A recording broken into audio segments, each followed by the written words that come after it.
नमस्ते मित्रों, आपका स्वागत है मेरे चैनल साहित्य का सफर में। आशा करती हूँ आप सभी स्वस्थ प्रसन्न होंगे और खूब मन लगा के पढ़ रहे होंगे। तो देखिए, सफलता त्याग मांगती है। सफलता यदि हमें चाहिए तो ये तो प्रकृति का नियम ही है कि हम कुछ पाते तभी हैं जब हम कुछ खो देते हैं। कुछ पाने के लिए कुछ खोना पड़ता है और ऐसे ही सफलता भी त्याग मांगती है। लेकिन यहाँ पर आपके त्याग से मतलब वो नहीं है कि कोई और चीज, यहाँ पर आपका समय, क्योंकि सफलता समय मांगती है। अब देखेंगे समय यदि हम कहाँ से निकाल सकते हैं और कैसे निकाल सकते हैं। आज मैं आप सभी के सामने एक ऐसी चीज लेकर आई हूँ, कुछ ऐसे बिंदु लेकर आई हूँ कि जिनको आप फॉलो करते हैं यदि, तो आप किसी भी एग्जाम को यदि देना चाहते हैं, किसी भी एग्जाम को, तो यदि इन बातों को आप फॉलो करते हैं तो आप 100% उस एग्जाम को पास करके ही आएंगे। क्योंकि एग्जाम कोई भी हो, उसको पास करने के, उसको क्रैक करने के कुछ नियम होते हैं और उन नियम को यदि आप फॉलो करते हैं तो आपका एग्जाम कहीं से भी बाहर नहीं जाएगा। उसके लिए सबसे पहला बिंदु कौन सा पड़ जाता है? सिलेबस। आप जिस भी क्षेत्र में काम कर रहे हैं तो आपको वहां का, आप जिस जो भी फॉर्म आपने अप्लाई किया है, आपको उस विषय का सिलेबस सबसे पहले निकालना होगा। आपके पास यदि सिलेबस होगा तो आपको पता होगी कि हमको तैयारी किस डायरेक्शन में करनी है। क्योंकि आप कभी कभार क्या होता है कि आप लोग तैयारी तो कर रहे हैं लेकिन आपका डायरेक्शन सही नहीं होता। मेहनत खूब कर रहे हैं लेकिन दिशा सही नहीं है तो आपकी मेहनत वहां पर सार्थक नहीं हो पाती। इसलिए सभी को ध्यान रखना होगा कि यदि आपने फॉर्म अप्लाई किया है, क्योंकि अब देखिए एक्सपेरिमेंट करने का समय निकल गया है कि चलिए यहाँ भी फॉर्म डाला है, वहां भी फॉर्म डालते हैं, ये वैकेंसी निकली उसमें भी फॉर्म अप्लाई करते हैं, तो ये एक्सपेरिमेंट करने का अब समय नहीं है।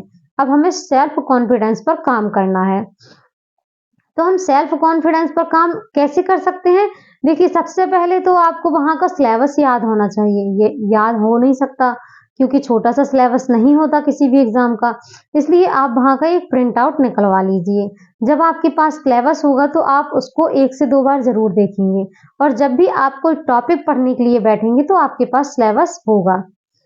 आगे जो दूसरा बिंदु मैं आपको बताना चाहूंगी, वह सफलता के लिए और भी जरूरी है। क्योंकि सिलेबस तो आपके पास आ गया, अब उससे संबंधित यदि मार्केट में कुछ अच्छी बुक, किताबें यदि अवेलेबल हैं तो आप उस सिलेबस के अकॉर्डिंग अपनी कुछ किताबें खरीद सकते हैं। यदि आपके पास उससे संबंधित नोट्स हैं तो एक बार सिलेबस से आप उन नोट्स को जरूर मिलाकर देख लीजिए, मिलान कर लीजिए कि वाकई में मेरे पास वो नोट्स हैं कंप्लीटली जो मुझे चाहिए हैं। क्योंकि अब आपको तैयारी सही डायरेक्शन में करनी पड़ेगी। यहाँ वहां ज्यादा पढ़ाई करने से मैं नहीं कहती कि आप बहुत लंबी लंबी टारगेट अपना लंबा लंबा बना लीजिए या फिर बहुत मोटी मोटी किताबें पढ़िए, ये जरूरी नहीं है। आप अपना जो एक दिशा आपने बना रखी है, एक डायरेक्शन में आप चलिए। यदि वैसी तैयारी करेंगे तो जरूर सक्सेस होंगे। तो सिलेबस हमारे पास हो गया और किताबें हमारे पास हो गई। अब तीसरा मेन पॉइंट आता है बैक ईयर ओल्ड पेपर। जी हाँ, यदि आप किसी भी क्षेत्र में तैयारी कर रहे हैं, कोई भी फॉर्म आप डाल रहे हैं, तो आप यदि उसके जो बैक ईयर के ओल्ड पेपर होते हैं, आप यदि 1-2 बार उन पेपरों को सॉल्व करके देखेंगे तो आपको सीधे पेपर हॉल में जाकर ये नहीं देखना पड़ेगा कि इसका लेवल कैसा आता है। क्योंकि जब हम बैक ईयर के पेपर घर पे ही सॉल्व कर लेते हैं तो हमें उनका लेवल पता चल जाता है। इसलिए लेवल को चेक करने के लिए आपको फॉर्म अप्लाई करने की जरूरत नहीं है। आप यदि फॉर्म अप्लाई कर चुके हैं तो आपको उसका लेवल घर पे ही देखना पड़ेगा यदि आपको सफलता चाहिए तो। क्योंकि आप यदि लेवल घर पे ही देख लेते हैं और अच्छे से तैयारी करते हैं तो आपकी तैयारी और अच्छे से हो जाती है। अगली बात होती है आपको इससे संबंधित नोट्स। जी हाँ, बहुत सी पढ़ाई, सब लोग पढ़ाई करते हैं, कई किताबें पढ़ते हैं। जब आप बहुत सारा मैटर पढ़ लेते हैं तो एन मौके पे जब आपका पेपर पास में होता है तो आपके पास एक सेल्फ नोट्स होना चाहिए। अपने स्वयं के द्वारा निर्मित एक नोट्स होना चाहिए जिसमें मोटी मोटी बातें लिखी हों, जो आपके मन में कभी थॉट्स आ जाते हैं कि अरे इसने ये कहा था, उसने ये कहा था, ये वाली बातें जो आप होती हैं, वह एक अपनी शॉर्ट नोट्स जो आप बनाएंगे, सेल्फ नोट्स जिसे कहते हैं, तो आप उनमें लिख के रखें। इससे आपके लिए पेपर देते समय बहुत ही मदद मिलेगी। कुछ बातें ऐसी होती हैं कि हम लोग कहीं पढ़ रहे हैं और कोई किताब पढ़ रहे हैं, तो हमें उस टाइम पे कोई चीज़ याद आ गई, कोई बात याद आ गई, तो हमने वहाँ पर उस किताब में लिख ली। लेकिन जब हम सोचते हैं कि वह हमने कहाँ लिखा था, तो कई पन्ने पलटते हैं, वो याद नहीं आता है। मेरे साथ भी ऐसा ही होता है। इसलिए सारी चीज़ें अब हमने एक नोट्स में लिखना शुरू कर दिया है, तो आप लोग भी ऐसा करेंगे तो बेहतर होगा।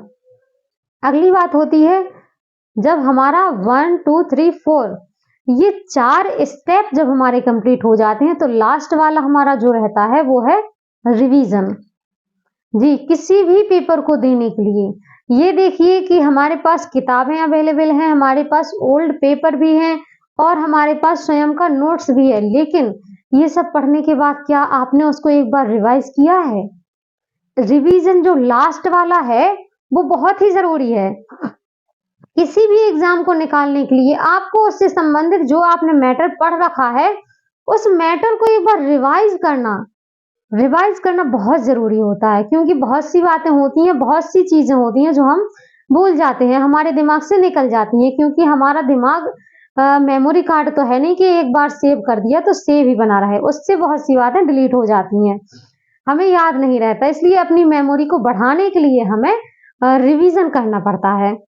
तो ये कुछ तथ्य मैंने आज आप लोगों के सामने रखे हैं। यदि आप लोग इन तथ्यों को फॉलो करते हैं तो 100% आपकी सफलता पक्की है। और ऐसे ही मोटिवेशनल वीडियो में प्रतिदिन आपको शाम के 5 बजे लेकर आती हूँ, तो बने रहिएगा साहित्य का सफर चैनल के साथ। और यदि आप हिंदी पढ़ना चाहते हैं तो हिंदी से संबंधित मेरी क्लासेस सुबह 10 बजे लगाई जाती हैं। तो सुबह 10 बजे जो आपको हिंदी से संबंधित वीडियो अपलोड किया जाता है, तो आप देख सकते हैं कि आपके यदि उपयोगी है आपके लिए तो आप उसे भी देख सकते हैं। और यदि मेरा पढ़ाना अच्छा लगे तो लाइक सब्सक्राइब भी कर सकते हैं। तो मिलते हैं अगली वीडियो में। कोई भी बात होगी तो कमेंट के माध्यम से। आज के लिए इतना ही।